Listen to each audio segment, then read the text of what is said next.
रेडियो वर्रोंगेलाती।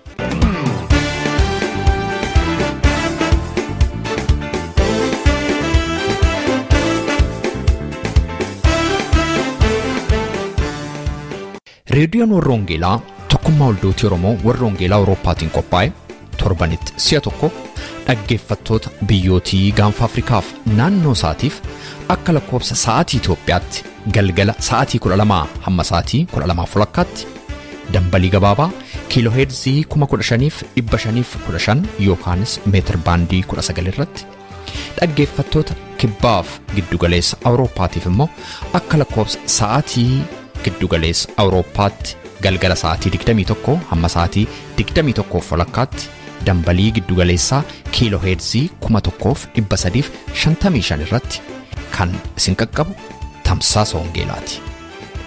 Kun reediyoo warroongeelaati.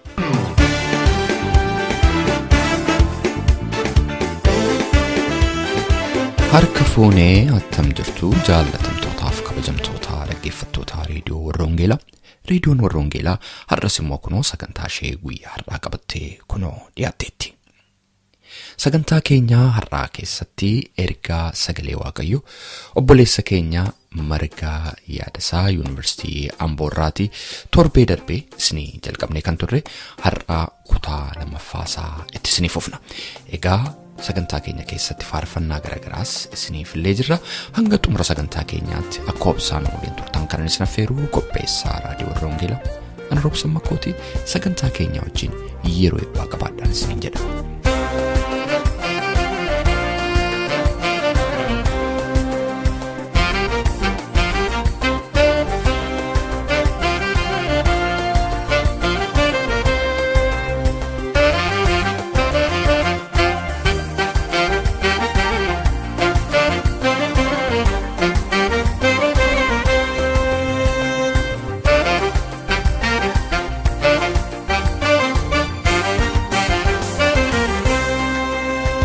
Sodaan qabu keessi keenya Yesuus darbeera dura keenya. Sodaan qabu keessi keenya Yesuus darbeera dura keenya. Barraannaan qabu manni keenya Yesuus galeera ganda keenya. Barraannaan qabu manni keenya Yesuus galeera ganda keenya. Raafamnu nuyi jara keenya Yesuus mo'eera lola keenya. Raafamnu nuyi jara keenya Yesuus mo'eera lola keenya. Yesuus mo'eera Yesuus mo'eera. Yesus mohera, Yesus mohera, Yesus mohera, Yesus mohera, Yesus mohera, Yesus mohera. Harki Waaqayyo, ganu wajintahe. Kubi Waaqayyo, ganu wajintahe. Mal sodanna re, mal sodanna re, mal sodanna re, mal sodanna re.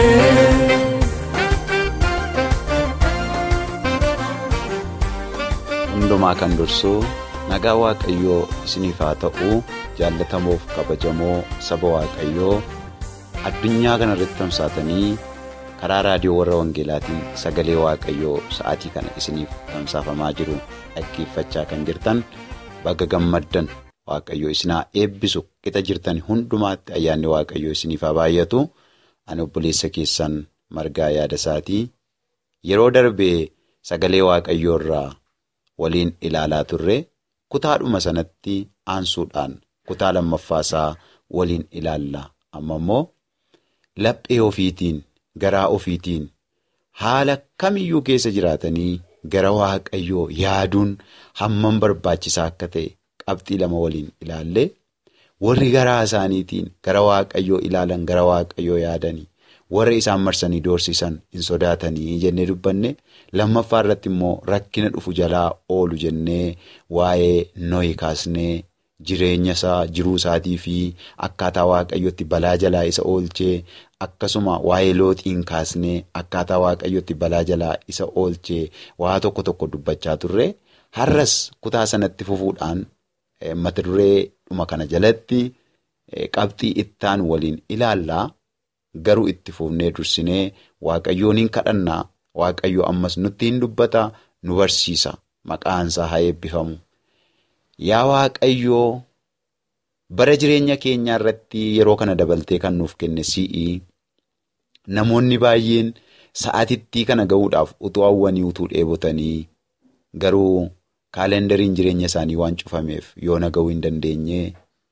Nuyi garuu jiraannee si waaqeffachaa jirraa, si galateeffachaa jirraa, maqaa kee eebbisaa jirraa. Maqaan kee maqaa Yesuus Kiristoosiin waaqaaf lafarratti kan eebbifame haa ta'u. Yaa Waaqayyoo, kunoo ammas fuula kee dura jirraa. Sagalee isaa ergee isaan fayyisee, boolla du'aa keessaas isaan baasee jedhamee barreeffamee jira. Sagaleen kee akka nu fayyisu, boolla du'aa keessaas akka nu baasu in amanna. Namni tarii yaa Waaqayyoo gaddee jiraachuu danda'a. Sagalee kee kana kan dhaggeeffatu ittiin tolle ta'uu danda'a. Dhukkubsatee ciisaa jirata. Haala inni keessa jiru keessatti garuu yaa Waaqayyo sagalee keetiin dammassite, fayyiste, jireenyatti deebiste, gaaffiidhaaf deebii laatte, hibboodhaaf hiika laatte, dhukkubaaf fayyina laatte, akkati gargaartuun si kadhadha. Humna sagalee kee kana duukaa lafa keenya irratti, biyya keenya irratti, dhaloota keenya irratti hojii nuuf hojjedhu. Gara kee yaaduu akka dandeenyu nu gargaari. Waa'ee koo yaadi kan nuun jedhu, jireenya keenya keessa taa'ee kan nu dhiphisu. Cubbuun qalbii keenya cufee yaada keenya cufee gara jireenya keenyaatti deddeebi'ee kan nu jeequ. Maqaa ilma kee Yesuus Kiristoosiin sa'aatii kanaa kaasee dhiiga hoolichaatiin jireenya keenya irraa haa dhiqamu. Yaa Waaqayyoo, wanti hamaan nuun lolu hundumtuu maqaa Yesuus Kiristoosiin kan cabe haa ta'u. Ayyaana kee nuuf baay'isi. Ammas kallattii nuyi jirruun ulaa Waaqaa banii nutti dubbadhu. Dadhabaan garbichi kee anis waan ati dubbadhu jette yaada kee keessa ta'ee ergaa kana saba keetiif akkan dabarsu na gargaari. Maqaa Yesuus Kiristoosiin ameen. Namni haala kamiyyuu keessa taa'ee garaa isaatiin gara Waaqayyoo ilaalu maal argata?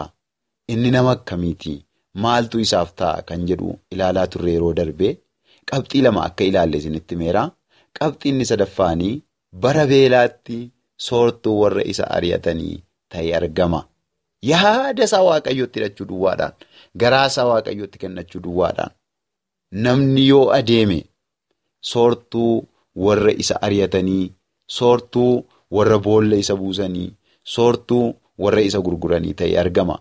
Uumama boqonnaa 50 lakkoofsa 19 irratti seenaa Yoosef isa gara xumuraa arganna. Yoosef mana abbaa isaatii keessatti balleessaa tokko malee utuu jiraataa jiru, obboloota irratti hamaa tokkollee utuu hin yaadin, Waaqayyo duratti cubbuu tokkollee utuu hin hojjetin, haadha isaaf abbaa isaatiin utuu jaallatamu, Waaqayyo fuulduratti abjuun itti agarsiise tokkotu ka'ee maatii isaatti himate. Gaafa inni itti himatu garuu sababima Waaqayyo garaa isaa jaallateef mucaa kana gatii Waaqayyo fo'ateef.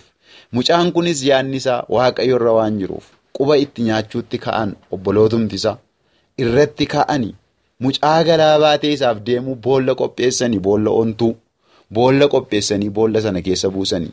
Gaafa boolla sana keessa buusanii namni kun achumaan badee hafa si'anii, achumaan seenaan isaa dhokata si'anii, achumaan abjuun isaa karaatti hafa si'anii yaadanii. Garuu waan nama dhibu namni yaada isaa Waaqayyo wajjinaa godhatu malee boolla bu'uun karoora Waaqayyoo karaatti nambisu. Uffanni namarraa baafamuun karoora Waaqayyoo karaatti nambisu. Akkas jettanii yaaduu dandeessu tarii mul'anni guddaan utuu si keessa jiru obboleessa koo, obboleettii koo, hangafoota koo, quxisoo koo. Mul'anni guddaan utuu sin keessa jiru Waaqayyo ayyaana isaa sin irratti dhangalaasee utuu jiru garuu haalatu na danqee kan jettanii, waan an godhuu wallaale kan jettanii, yeroodhaaf isin danquu danda'a dhuguma. Yeroodhaaf waan gootan isin wallaalchisuu danda'a. Garuu yaada kee Waaqayyo irraa hin kaasin. Isa mul'ata kana keessa kee kaa'e, isa hojii hojjechuu danda'u yaada kee Waaqayyo irraa hin kaasin. Akka itti raawwatu qaba inni. Fira dhabuun kee mul'ata kee karaatti nambisu. Yaada kee Waaqayyo irraa yoo kaaste duwwaa karaatti tafta. Mucaan kun achii baasanii biyya Gibsitti isa gurguranii, biyya Misiritti isa gurguranii, mana nama taayitaa qabu, mana Phooxifaar achi dhaqee jiraachuutti ka'e. Achittis lolli biraa hin hafne. Akka inni cubbuu hojjetuuf haati manaa mootii sanaa irratti kaate. Isa sossobuutti kaate. Dogoggorsuudhaaf. Yaada Waaqayyoo keessaa isa baasuudhaaf. Mul'ata isaa karaatti hambisuudhaaf isatti kaate. Inni garuu jabaatee ciniinnatee didee darbe. Guyyaa tokko garuu inni Waaqayyo jedhee raawwate. Abjuunsaa galma ga'e. Obboloonni isaa waan nyaatan dhabanii keeshaa maranii yookaan qalqalloo maranii gara biyya Gibxii gaafa dhaqan. Itti gaafatamaan midhaanii, itti gaafatamaan qabeenya biyya sanaa Yoosefiin ta'e argame. Isaaniif waan isaan nyaatan kennuutti ka'e, isaan sooruutti ka'e. Har'a si jibbuu danda'u, har'a si ari'achuu danda'u, har'a gadi si ilaaluu danda'u, har'a si tuffachuu danda'u. Ati garuu yaada kee Waaqayyo irraa hin kaasin. Namoonni tokko tokko utuu isaan kufanii agarra. Utuu isaan dhugaatii dhuguutti deebi'anii agarra. Utuu isaan cubbuu biyya lafaa keessa gangalatanii agarra. Gaaffii yoo gaafanne ati nama Waaqayyoon turre, ati amanataa cimaan turre, ati tajaajilaa cimaan turre, maa akkana taate yeroo jenne interviyuu isaanii wajjin goonu akkas jedhaniiti kan isaan nuuf deebisanii. Lolatu natti hammaannaa hin akkas ta'e jedhu. Dubbii namaan natti hammaannaa hin akkas ta'e jedhu. Waldaa kiristiyaanaatii rakkoo adda addaa natti baay'isanii naa hin akkas ta'e jedhu. Miti. Yaada kee Waaqayyo irraa maaliif si kaasisa lolli sitti ka'u? Wanti kamiyyuu bitaan mirgaa yoo qilleensa'e, yoo boolla si buusan iyyuu, yoo si gurguran iyyuu, yoo sobaan maqaa kee hadheessanii mana hidhaatti si darbatan iyyuu, yaadi kee Waaqayyotti hidhamee haafu. Iji kee Waaqayyo irra ta'ee haafu. Waaqayyo guyyaa tokko karaa hin beekamneen isa sitti dubbate fiixaan baasa. Isa siif karoorse fiixaan baasa. Gara qabxii arfaffaatti hin darba. Namni haala kam keessayyuu ta'ee yaada isaa Waaqayyo irratti hidhatee deemu, garaa isaa Waaqayyootti irratti hidhatee deemu qabxiin arfaffaan oobdii bal'aatti ba'a. Asteer boqonnaa 2:17 yoo ilaaltanii dubartoota hundumaa keessaa tokkoffaa taatee argamte Asteer. Asteer nama gaddeebituu gola hormaat kan guddatte Ahashweroos duratti yommuu isheen baatee mul'atte ayyaana isaa itti uwwisee garaa mootichaa naasisee dubartoota hundaa irratti tokkoffaa godhee argamsiise. Akkasittiin simboo namaaf kenna. Fuula moototaa duratti qabatamaati wanta baay'ee beenna utuun hojjetuun irratti erga dhugaa irratti ijaaramne hin jiru wanti nu jigsu. Harraabyoonnaa namootaan dhiibamne borofiin iddoo gadhiisu. Faarfannaan kanaan dura barreessee faarfadhe tokko keessaan walaloosaa kanaa wajjin kan wal qabatu isiniif dhiyeesse. Asteerii hin yaadamu ture. Tokkoffaa baati jedhamee hin yaadamu ture. Haala hin mijanne keessatti guddatte. Garuu garaan ishee Waaqayyoo wajjin jira. Waaqayyoon kadhatti. Kanaaf simboo argatte. Simbootitti uwwifame. Ruutii macaafa Ruut boqonnaa 4:13 irratti yoo ilaaltanii nama qarmii cortu turte. Nama biyya Mo'aab, dubara biyya Mo'aab turte. Garuu achi as deebitee mandaraa Beetelem keessatti haadha manaa Bo'aaz taatee argamte. Dirree bal'aatti baate, oobdii bal'aatti baate, gumbii keessaa fuutee nyaachuu jalqabde. Garaa iseetu Waaqayyo irra jira. Adaraa keessan. Garaan keessan Waaqayyo irraa yoo adda ba'e homaan argattani. Eessayyuu hin geessani. Kan biraan qabxii shanaffaanii namni haala kam keessayyuu taa'ee garaasaa Waaqayyotti hidhatu dachaadhaan eebbifama. Iyyoob boqonnaa 42:12 irratti jechuma Iyyoob ofiisaatii dubbatee baay'ee isaatu jira. Iyyoob gara olitti akkas jedhe waan hundumaa gochuu akka dandeessu ani beeka. Akeeka kees karaatti kan hambisu hin jiroodhe waan baay'ee argee. Isa booddee 12 irratti kan nu ilaallu jireenyi Iyyoob inni booddanaa isa duraarra dachaa eebbifamee argameedha sagalee Waaqayyo.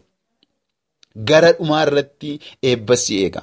Iyyoob jalqaba irratti haati manaa isaa irratti kaateetti ijoolleen isaa jalaa dhumaniiru, qabeenyi isaa hunduu rukutameera, ofii isaatii madaadhaan rukutameera, daaraa keessa taa'aa ture, hiriyoonni isaa dhaqaniitti qoosaa turanii, cubbuu waan qabduuf kana goota kana taata akkas taatattiin jechaa turanii. Achi keessa taa'ee garuu Waaqayyoon galateeffata. Achi keessa taa'ee garuu waan hunda Waaqayyo harkaa fudhachuun nuuf hin ta'a. Waan hunda Waaqayyo of hirkaa qaba jedha. Waaqayyoon ganii du'i yeroo jedhani warra akkasittiin jedhe ati gowwaadhaa waaqayyo hin ganamu jedhee dubbate yaada isaa waaqayyo irratti hambifate garaa isaa waaqayyo irratti hambifate waaqayyo jireenya isaa dachaa eebbise har'a akkas kan jettu abaarsan natti marse kan jettu fayyaan koo hin rukutame kan jettu nan dhukkubsadha kan jettu qabeenyi koon harkaa rukutame kan jettu karoorri koon harkaa bade kan jettu waaqayyo na dhiise na irraanfate kan jettu ija kee waaqayyo irraan kaasin dachaasii eebbisa waaqayyo fayyaa kee isa duraa caalaa dachaasiif deebisa qabeenya kee dachaasiif deebisa nan saamame kan jettu duwwaatti nafe kan jettu hin sodaatin harki waaqayyo siif dhufa ati garuu kan ati gochuu qabdu ija kee waaqayyo irraa hin kaasin yaada kee waaqayyo irraa hin kaasin kayii kana falisiin jechuu danda'u hiriyoonni kee kayii kana godhisiin jechuu danda'u cubbuu keessan galin waaqayyoon eeggadhu taa'iti yaada kee waaqayyo irra kaadhu garaa kee waaqayyo irra kaadhu waaqayyo siif dhufa waaqayyo seenaa kee hin jijjiira qabxii ja'affaadhaaf isa xumuraan isinitti hima. Namni garaa isaa waaqayyootti hidhate namni gara waaqayyoo ilaalu namni lubbuun koo si dheebotti waaqayyoon jedhu maal argata isa jedhamuufi qabxii ja'affaaf inni xumuraa warra isa miidhaniif gaarummaa hawwa. Ilaa kun immoo wanta guddaadha. Hojii ergamootaa boqonnaa 7 yoo laaltanii Isxifaanos dhagaadhaan rukutamaa jira. Garuu warra dhagaadhaan isa rukutaniif dhagaadhaan rukutamuu hin hawwine. Jara kana hin abaarre. Jara kana rukutuuf iyyaalle akkasittiin jedha hin beekanii dhiisiif yaa abbaa ittiin jedha utuu dhagaadhaan rukutamu jechuudha. Har'a namni si miidhuu danda'a. Nama si miidhee kana deebitee miidhuuf hin yaadin. Sirratti ka'uu danda'a. Ati immoo irratti ka'uuf hin yaadin. An dhadhaa afaan keenyaan abaluu dhagaa afaan na keessee amman godhaaf jedhu namoonni yeroo tokko tokko lakki akkasiin jedhinatti hin beekanii dhiisiif jedhi. Gaafa waaqayyoo yaada kee fudhate.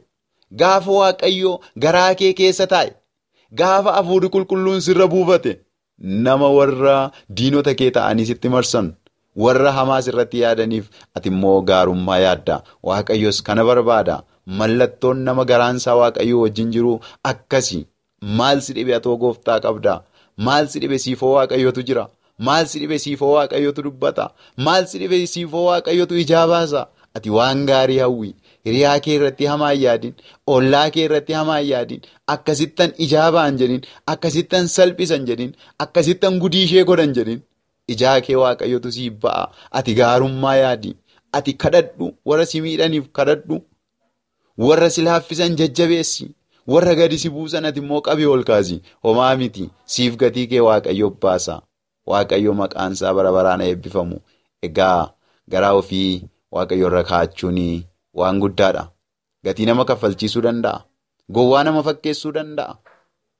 Garuu dhumarratti gatiinsaa guddaadha. Seexanni karoorri isaa inni guddaan waan adda addaa kan inni fidu akka nuyi ija keenya waaqayyo irraa kaasnuufi. Akka nuyi waaqayyo wajjin walitti buunuufi. Akka nuyi amantaa keenya dhiifnuufi. Akka nuyi qajeelummaa keenya dhiifnuufi. Akka nuyi seera waaqayyo irra daddabarruufi.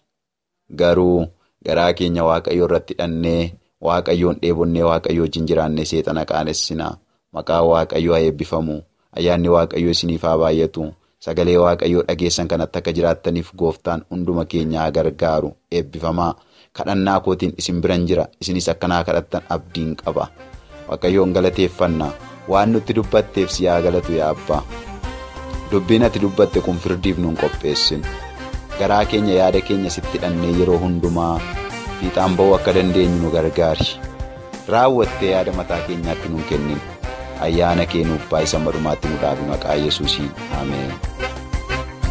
Cuucuufaa banee sassaaqee karaa dukkana ibsee cabse danqaraa cuucuufaa banee sassaaqee karaa dukkana ibsee cabse danqaraa. Cuucuufaa banee sassaaqee karaa dukkana ibsee cabse danqaraa cuucuufaa banee sassaaqee karaa dukkana ibsee cabse danqaraa. Abongansaa kan waaqayyoo abongansaa onnelee abongansaa kan keenya abongansaa mocha keenya abongansaa kan waaqayyoo abongansaa onnelee abongansaa kan keenya abongansaa mocha keenya abongansaa.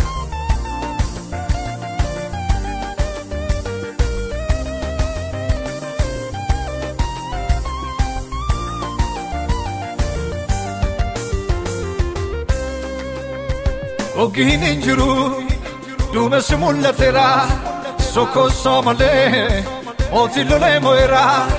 Boggin injiru duumessi mul'ateera sokoosoo malee mootiin lolee mo'eera.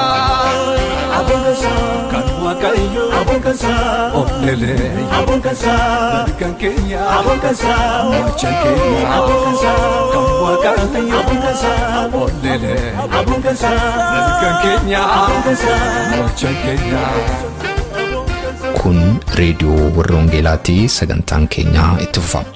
Meetir baandii 19 yookaan immoo kiiloo heerzii 15,515 irratti galgala sa'aatii 12 amma sa'aatii 12:40 kan isinii darbu tamsaasa kana YouTube irratti, SoundCloud irratti, karaa Facebook akkasumas immoo karaa websaayitii keenyaa hordofuu dandeessu.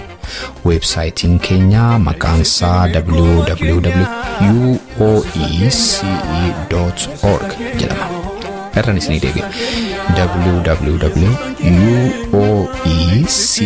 www.uoece.org jedhama. Dhaggeeffattoonni keenya biyya Ameerikaa immoo itti dabalaan lakkoofsa bilbilaa 51324 irratti tola bilbiluudhaan akkasuma dhaggeeffachuu akka dandeessan isin yaadachiisa. Facebook irra jirra, like nu tolcha. YouTube fi SoundCloud irras jirra, subscribe gochuudhaan karaa isinitti tolu nu hordofuu dandeessu.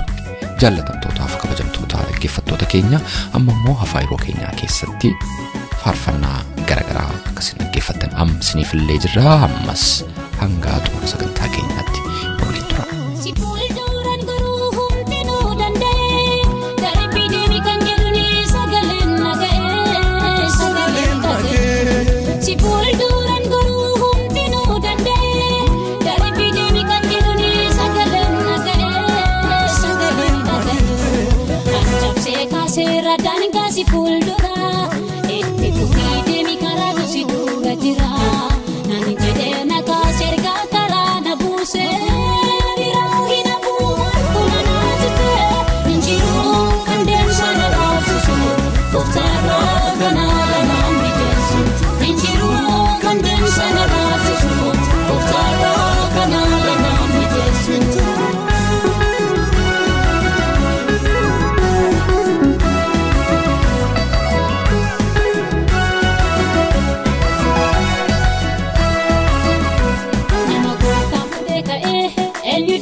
korretti atsallaan ulfaadhu yeetu korretti atsallaan ulfaadhu humna korretti atsallaan ulfaadhu bara korretti ashu Yesuus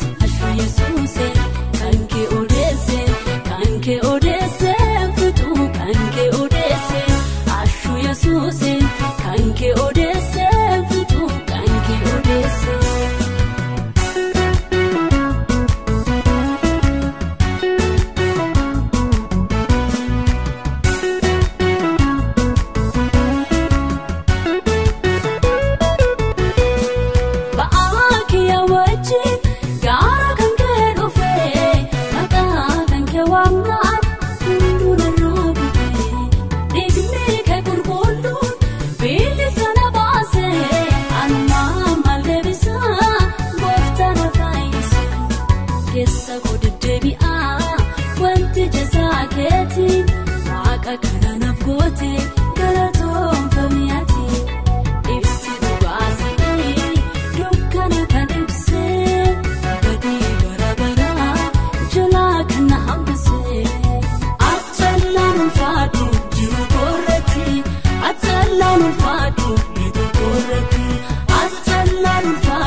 dhaggeeffattoota keenya sagantaa keenya irratti akka eebbifamtan abdii qabna. Waa'ee sagantaa keenya gaaffii yookaan siyaadoo qabaattaniif karaa teessoo xalayaa keenya rww@tevelingsvine13 Oslo Norway jedhaatiin nu barreessaa yookaanis karaa iimeeyila keenya radiowarrawangeelaa@gmail.com jechuudhaan nu qunnamaa. Torbee sagantaa biraatiin hamma walitti deebinutti nagaa waaqayyootiin tura.